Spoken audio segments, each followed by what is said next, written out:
certain nombre d'années en Allemagne. Et, et les Allemands voulaient obliger les Polonais à prendre la nationalité allemande. Et les Polonais, enfin un certain nombre ont refusé. Et ils ont eu des contrats avec des mines en France. Ben, vous pouvez rentrer.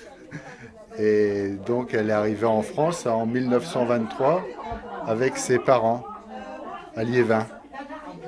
Et elle habitait rue Cuvier à Liévin jusqu'à ce qu'elle rencontre mon père dans un mariage. Et elle s'est mariée le 30 octobre 1948. Et donc à partir de là, elle habitait à Avion. D'abord à l'Artésienne, rue du Fort de Douaumont. Donc de 1948 à 1980. Et ensuite en janvier 81, elle est arrivée ici. Donc ça fait 37 ans qu'elle habite ici, à la Cité du Moulin, à Avion. Voilà. Donc elle a eu 4 sœurs et un frère.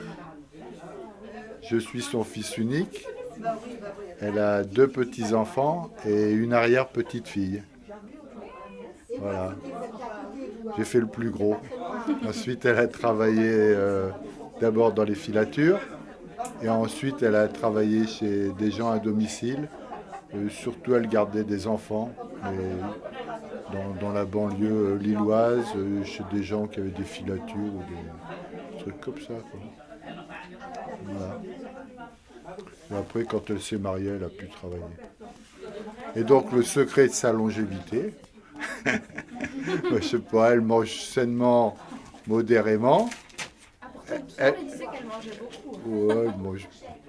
Elle boit un verre de vin par jour, je pense. Et puis surtout, quand elle était jeune, enfin jusqu'à assez âgée, elle marchait beaucoup. Elle allait à pied voir ses parents aux Trois de Liévin et ses frères et sœurs à Ancre. Et elle faisait tout à pied. Donc je pense que ça fait quand même de...